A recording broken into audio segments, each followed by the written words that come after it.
Because the truth is, they falsely prosecuted 3 innocent men, and when they had the opportunity, they let the actual perpetrator escape prosecution. 3 innocent men was convicted in the murder of 23-year-old Dana Ireland. 1 already served full term. 1 was acquitted after 23 years in prison. Convicted murderer Albert Ian Schweitzer has been exonerated. But tragically, 1 innocent man was forever gone. Questions surround today's killing of a man in prison who was convicted in the 1991 murder of Dana Ireland. In today's episode, we'll discuss the most high-profile investigation in the history of Hawaii, the 3-decade murder case of Dana Ireland. Before diving in, don't forget to subscribe and click the notification bell. Without further ado, let's get started. Dana Marie Ireland was born on December 12, 1968, in Fort Belvoir, Fairfax County, Virginia, USA. She was the youngest daughter in the family of John Ireland and Mary Louise Crank. Her sister, Sandra, was 7 years older than her. In 1991, when Dana was 23 years old, she and her parents were visiting her sister, who lived in Hawaii. On December 24th, in the afternoon, she took her sister's bike for a ride. Later, people found her bike, shoe, and a clump of hair next to the side of the road, but Dana herself was not there. From the bike's appearance, it was clear that Dana got hit by a car. The impact was so strong that it deformed both wheels and the steering wheel, and the seat came off altogether. Unfortunately, the hope that the man who hit Dana took her to the hospital instead of leaving her to die was false. The reality turned out to be much scarier than anyone could have imagined. Dana was found 5 miles from where they found her bike. She had severe injuries on her body and head, and was naked from the waist down. Hence, one can conclude that someone didn't just hit her with a car, someone also took advantage of her weakness. Nightmares haunt nurse Jerry Gallagher. She can't escape the memory of Christmas Eve 1991, at a spot on a seaside fishing trail in Wawa, where she was led to Dana Ireland. Gallagher lived with her husband Randy on Sadillac Road, a rough, unpaved road cutting into the coastal jungle, 25 miles by road southeast of Hilo.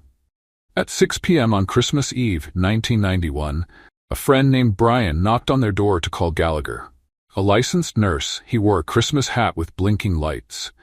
But his mood was far from festive. He drove her to where Dana was lying, a mile from Gallagher's house. Dana was naked from the waist down, and the inner side of her legs was full of bruises. Gallagher remembers trying to help the injured young woman, using a first aid kit. She bandaged her wounds. The most severe injury was on the back of her head. She asked the woman her name. Ireland, she seemed to say. Gallagher asked who attacked her, but Dana wasn't coherent. Please give me the keys so I can drive home, Ireland said. Gallagher tried to keep her awake.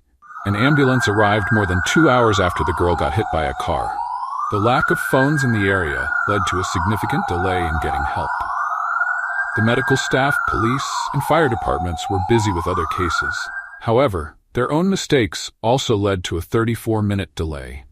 The dispatcher who received the call about the injured young woman gave the wrong address of where they found Dana, which caused a loss of valuable time. I thought 1,000,000 times about taking her down to the hospital in my car, but I was so concerned about paralyzing her.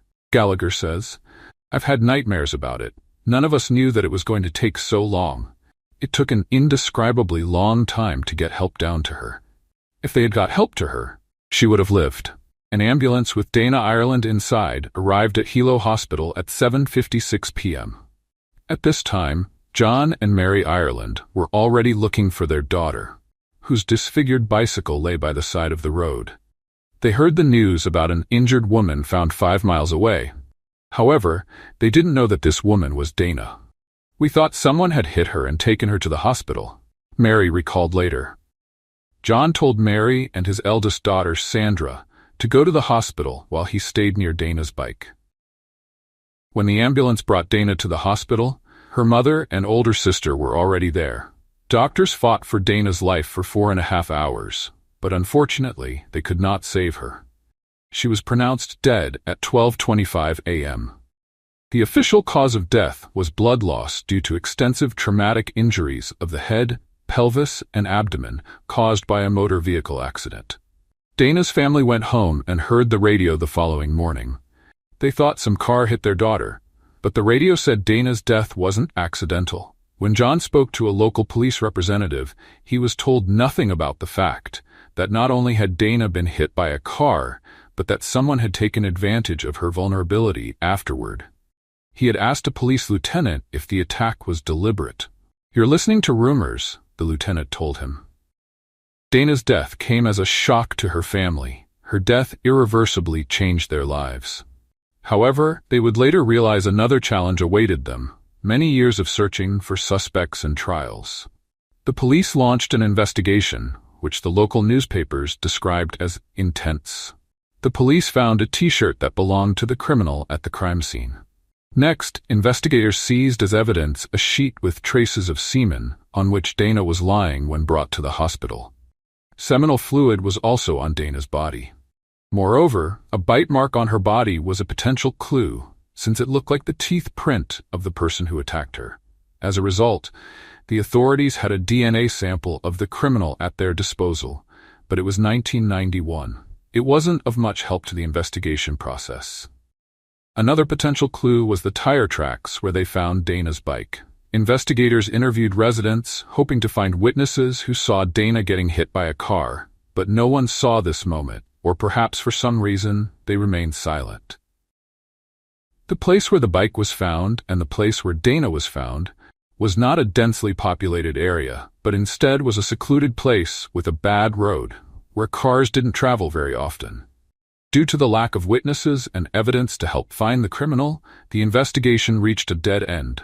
Anyone with information about the case would have received a reward, the amount of which grew over time. However, there was no breakthrough in the case. Later, in May 1994, John Gonsalves contacted the Hawaii County Police.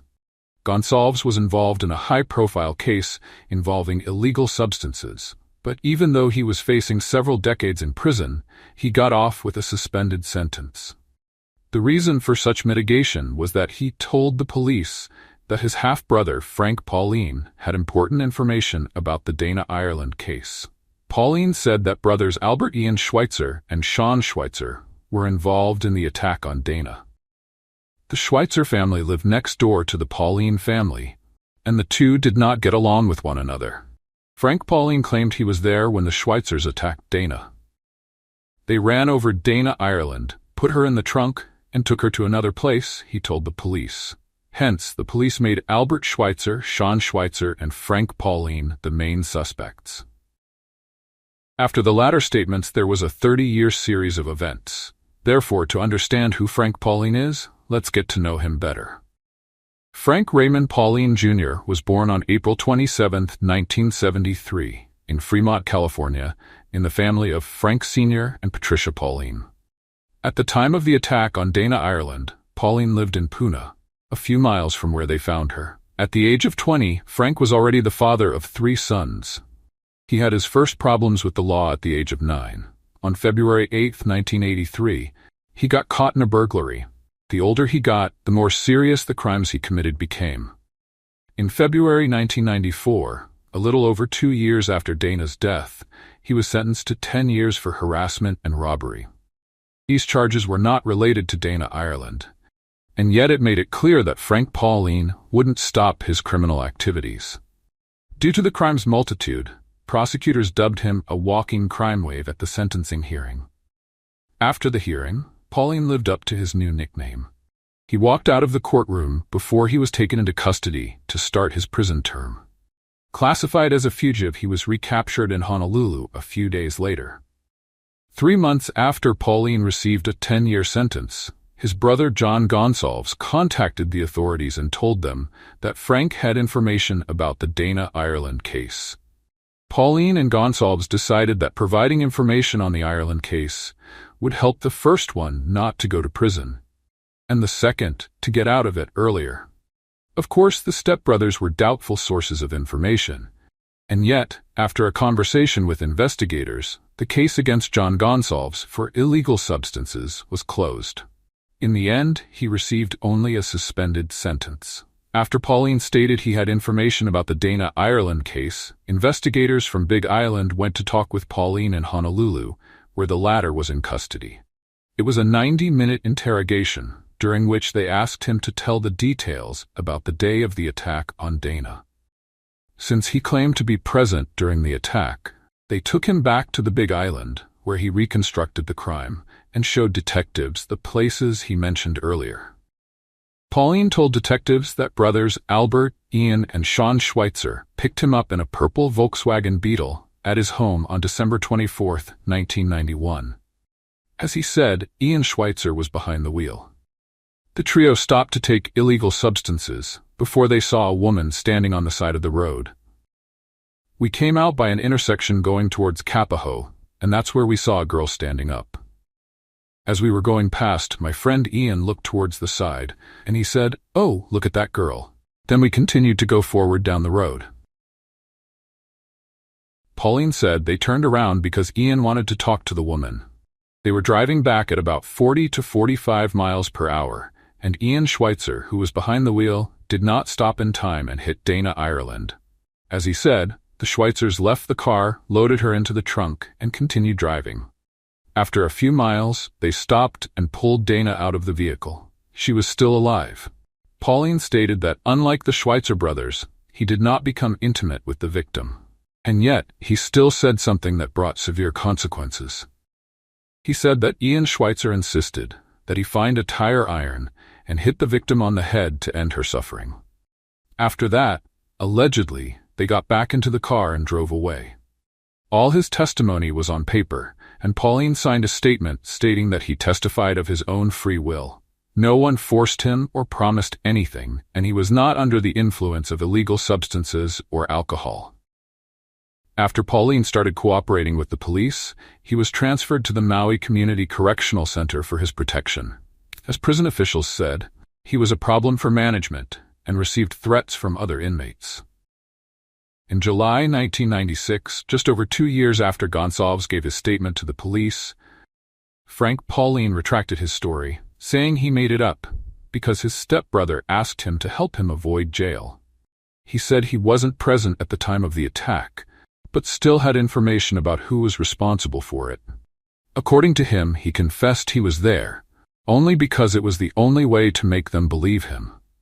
And my brother telling me the worst thing that can happen to you is they go and give you perjury. However, perjury wasn't among the crimes they accused him of on July 30th, 1997. He was charged with taking the life of Dana Ireland, as he signed a confession stating that he hit her on the head with a tire iron. Later that year, the Schweitzer brothers also received charges. They denied their involvement in the case, stating they had been with their family on December 24, 1991. It is worth mentioning that the police had reason to believe that Pauline lied when he said he participated in the crime with the Schweitzer brothers. After all, when investigators took him to the Big Island, he could show neither the exact place where they hit Dana, nor where people later found her. And yet, Pauline signed the confession, which resulted in charges against him. Realizing that his stepbrother was wrong, saying that perjury was the only thing he could get accused of, he retracted his confession. Meanwhile, Gonsalves adhered to the script, hence, the police dropped the main charges of illegal substance conspiracy against him. He testified against his half-brother Frank Pauline at the trial. At that time, DNA testing technology was not as advanced as it is now. Shortly after the arrest, the authorities collected DNA samples of Pauline and the Schweitzer brothers. The Hawaii County Prosecutor's Office also checked biological fluids from the gurney sheet, used the day they took Dana Ireland to the hospital, and swabs from her body. However, the police were startled when they received a report saying that the DNA of Frank Pauline and the Schweitzer brothers did not match the DNA of the criminal. Based on these results, they dropped the charges against these 3 men. And yet, it didn't prevent the investigation from continuing their prosecution. They just stated that someone else must be involved in this. Besides, other evidence also didn't point to these 3 men. The teeth print of the Schweitzer brothers and Pauline did not match what investigators believe was a bite mark on the victim's chest. The police found no traces of Dana Ireland's blood or hair in Albert Ian Schweitzer's Volkswagen, a car that became his property only a month after her death. Perhaps pressure from the Ireland family, the public, and the press played a role in the further development of events.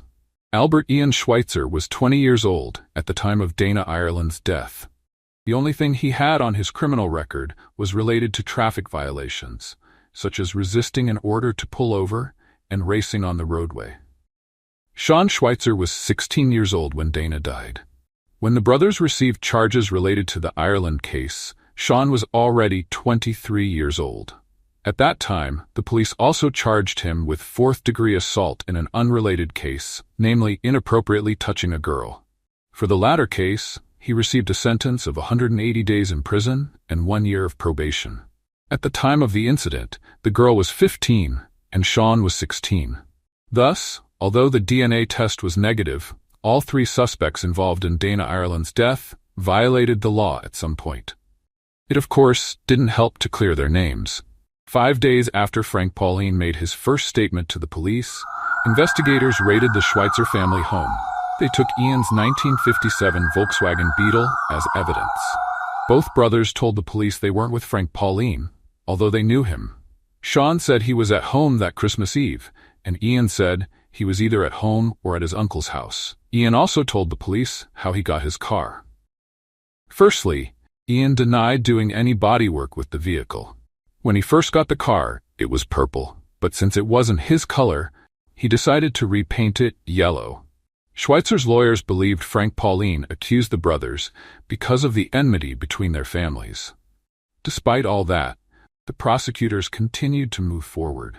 On May 5, 1999, a few days before the statute of limitations on some crimes committed against Dana Ireland, the police received what they thought was another breakthrough in the case.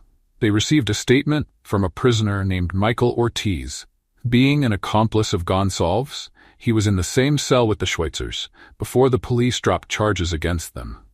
In conversations with the authorities, Ortiz claimed that Albert Ian Schweitzer confessed to him what he had done. Based on Ortiz's testimony, just 2 weeks later, Frank Pauline and the Schweitzer brothers were again charged in the Dana Ireland case. After this, some people had suspicions and distrust of the authorities. After all, they received information from a questionable source just a few days before the statute of limitations ran out. It seemed too convenient. Frank Pauline was the first to appear in court. The trial was very emotional.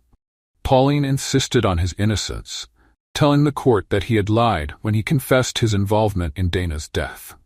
On the witness stand, Mary Ireland recalled getting that first call about what had happened to her daughter. She said something awful has happened. She said there's a bicycle in the road, a shoe, and hair, Ireland recounted. But the witnesses who linked Pauline to the crime had questionable backgrounds, and some had a lot to gain by pointing the finger.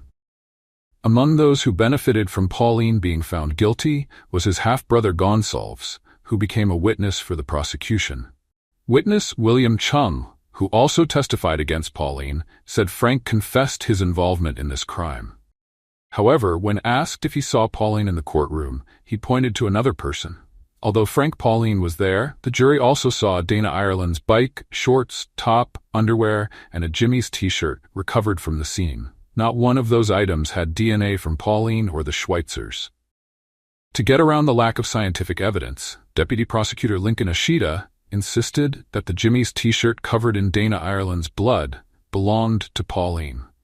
"We're not afraid of that evidence. We embrace it," Ashita said then. That same DNA technology works both ways, for the defense and the prosecution. Pauline's lawyer protested, saying the t-shirt wasn't even Frank's size. Nevertheless, the jury found that the evidence and assumptions presented at the trial were enough to convict Pauline. Despite forensic evidence showing that Pauline gave a false confession, he was found guilty and sentenced to 180 years. Next was the trial of Albert Ian Schweitzer. He knew that despite the lack of any physical evidence, Frank Pauline had been sentenced to 180 years in prison. Therefore, Schweitzer was surprised when prosecutors offered him to take a plea deal. However, he refused it, continuing to insist on his innocence. The prosecutor claimed that Schweitzer's Volkswagen Beetle was the car that hit Dana and then took her to a fishing trail where she was found. All this happened despite several facts. Firstly, in the area where they found Dana, witnesses saw another car, a pickup truck. Secondly, analysis of Schweitzer's car did not show any evidence of his involvement in this case, and Ian became the official owner of the Volkswagen only in January 1992.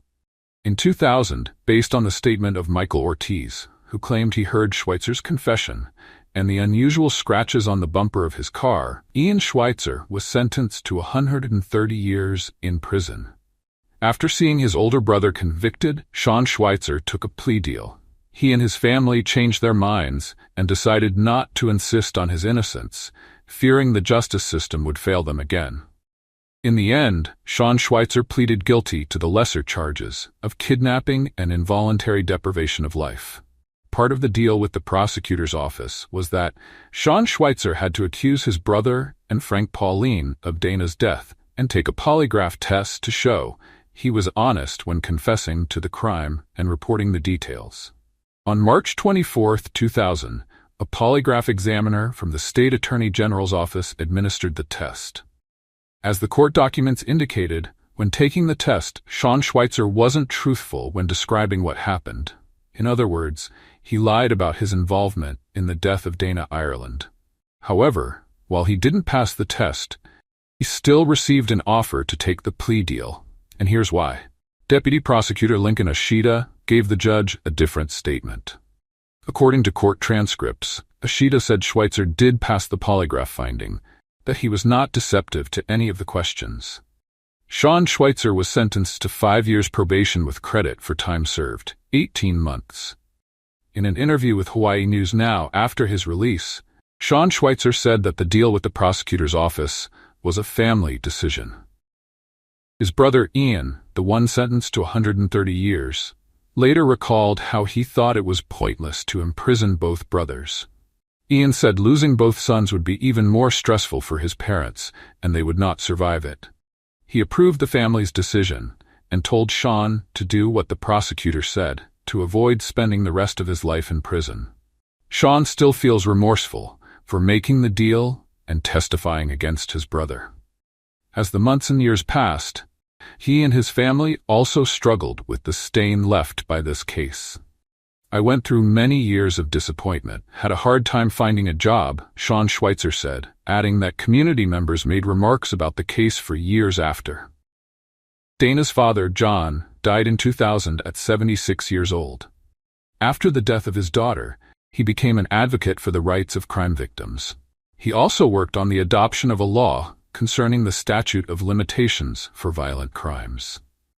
Ian Schweitzer and his family did not accept his wrongful conviction and continued to fight. In 2005, Ian Schweitzer applied for a case review from the Innocence Project. 5 years later, in 2010, work on this project started gaining momentum. Law students at the University of Hawaii, lawyers and professors studied old documents related to the investigation of the Dana Ireland case. The prosecutors of Hawaii County let them do their job. They allowed the Innocence Project to review the case to determine if the wrong people were convicted. Year after year passed, but the work to achieve justice did not stop. Dana's mother, Mary Louise Crank Ireland, died on October 10, 2016, at 92 years old. During the many years Ian Schweitzer spent in prison, his parents tried to visit him as often as they could. However, the visits stopped as soon as he was transferred from prison in Hawaii to Saguaro in Eloy, Arizona. The long flight and the protracted drive from Phoenix were challenging for them, and especially for Linda Schweitzer, who was fighting breast cancer those days. That one time in the Arizona prison, her son said something to her that still stings. He said, "Mom, don't come back, because I don't want to watch you walk away from me again." On January 23, 2023, 23 years after the jury found Albert Ian Schweitzer guilty, his legal team filed a motion asking the judge to vacate the conviction based on new evidence and information. The court hearing occurred the next day. A few hours after Ian's team filed the motion, a state deputy sheriff took Schweitzer from Arizona's Saguaro Correctional Center and escorted him on several flights to Hilo. They reached it in time for the hearing. After a long night at the hotel, his family gathered at the Hilo courthouse the following morning. They were anxious to see Ian Schweitzer, who had only arrived on the island hours earlier. Dressed in an aloha shirt provided by his legal team, Schweitzer smiled when he appeared in the courtroom. His legal team presented new evidence to the court. DNA expert Nancy Din was one of those who testified at the trial. They tested all the items again, using advanced methods unavailable during the original trials. The technology has gotten better, Din explained. It got improved in a sense that we can now see things that we could not see before. In 2000, authorities said there was too much Dana Ireland's blood on the T-shirt, stating it as a reason they did not find any DNA of Frank Pauline or the Schweitzer brothers on it. However, scientists who studied the evidence of the Innocence Project distinguished Dana Ireland's DNA from other DNA found on the T-shirt using modern technology. They also found seminal fluid and sweat from the armpit on it. DNA expert Nancy Din testified that the DNA found on the T-shirt and Dana's body belonged to the same person, but this person was neither Frank Pauline nor one of the Schweitzer brothers. After Din's statement, a tire tread expert gave remote testimony, telling the court that Schweitzer's Volkswagen could not have left tracks found at both crime scenes. In his opinion, a larger vehicle, a truck, SUV, or van, left those tracks. Dentist Adam Freeman was the last to testify. Ireland had an injury on her left breast, which according to the initial opinion of the prosecutors, was a human bite mark, but Freeman said it wasn't a bite mark. This particular case is a poster child for bad forensic sciences, where bite marks are flawed, he testified. Late in the evening, the witnesses finished testifying, after which District Court Judge Peter Kubota announced his verdict. The new DNA evidence, the tire track evidence, the bite mark evidence, and Sean Schweitzer's recantation conclusively prove that in a new trial, a jury would likely reach a different verdict of acquittal. Kubota told the court, "So therefore, the conviction of Albert Ian Schweitzer is hereby vacated, and Mr. Schweitzer shall be released immediately from custody." With those words, coming 23 years after a jury found him guilty, and 25 after he got arrested, Ian Schweitzer was suddenly a free man. Next, the judge addressed Ian Schweitzer with moving words. "You got 1/3 of your life ahead of you. You can live it being angry and resentful at the process or the people that put you there, or you can live it with a new freedom. I suggest that since you have your whole family here, you hug and love your family and live a fulfilled life, and make the best of the next 1/3 of your life." Freed from the handcuffs, Schweitzer first hugged his lawyers and then his family members, some of whom he had not seen for decades. His mother was crying in his arms. Ian's son, who was very young when his father went to prison, was present in the courtroom too. They shared a hug. His younger brother, Sean, was also there with a smile and open arms. After the acquittal of Ian, his brother Sean's lawyer is also seeking to have his criminal record cleared. Frank Pauline died in prison in New Mexico in 2015. On April 27, 2015, an inmate, Daniel Hood, who is serving time for taking the lives of 2 people, attacked Frank Pauline, hitting him 3 times on the back of the head with a rock when they were all in the recreation yard at the Southern New Mexico Correctional Facility in Las Cruces. They were cellmates. Hood attacked Pauline because he considered him a snitch. The medical staff of the prison could not save Pauline. His family's lawyer plans to file a petition for his posthumous rehabilitation. As for Ian Schweitzer, he says that the transition from a prisoner to a free person is an arduous process. Adjusting to life outside the prison walls is more challenging than he expected. He says he fights with anxiety most of the days. Schweitzer may be entitled to compensation for wrongful imprisonment, which allows rehabilitated persons to receive $50,000 for each year spent in prison. However, it is not an easy process, but his lawyers are working to ensure he receives compensation. 3 decades later, the Dana Ireland case remains open, and the investigators hope that new methods of DNA testing and genealogy will allow them to find the person who destroyed the life of the Ireland family. Finally, in July 2024, the real killer was found. Using forensic genealogy, Steve Kramer from Indigo Solutions meticulously scanned through thousands of names before identifying the only potential suspect, 57-year-old Albert Lauro Jr. Lauro was arrested once in 1987 for shoplifting, when he was around 20 or 21 years old. Since then, he had no other serious offenses, aside from minor traffic violations. In 2022, Lauro was a petitioner in a domestic abuse case, showing no significant criminal activity in the years leading up to the tragic event. By 2024, Lauro had a family and was living a good life. FBI and Hawaii County police officers began monitoring Lauro. In June 2024, they retrieved a fork that Lauro had used and discarded in a public place. The recovered fork was sent to the laboratory for further testing and was confirmed to match the DNA evidence from the crime scene. On July 19th, officers collected a cheek swab from Lauro, and just days later, they discovered him dead in his home from an apparent suicide. The Schweitzer brothers are relieved that the killer was finally caught. However, they're disappointed in the way it happened. He never spent a day in jail, and cowardly took his own life before law enforcement could arrest him. The story of Dana Ireland is a tragic and long journey toward truth. What began as a Christmas Eve bike ride in 1991 ended with her brutal death and decades of heartbreak. Advances in DNA technology eventually cleared the Schweitzer brothers' names, who were wrongfully convicted, and identified the real killer, Albert Lauro. So what do you think of this tragic story? Feel free to share in the comments. If there's a case you're interested in, let us know. And if you enjoyed this video, don't forget to like, share, and subscribe. Stay safe, and we'll see you next time.